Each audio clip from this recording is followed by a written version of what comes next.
Good morning everyone. Today we are going to discuss about poetry. What is poetry? The various scholars, various poets, various intellectuals has defined it by their own perception, understanding.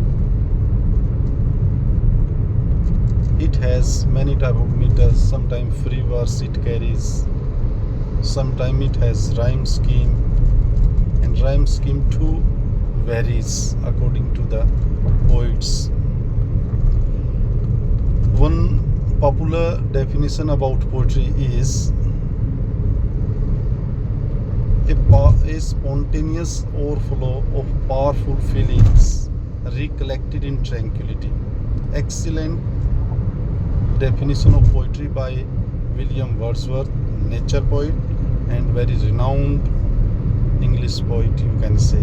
And he defined poetry as spontaneous overflow of powerful feelings recollected in tranquility.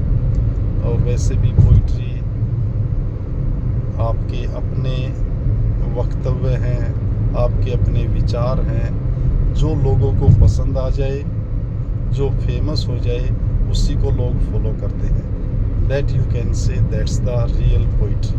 So keep on trying, keep on achieving, and keep on defining it by your own words. Thank you. Have a nice day.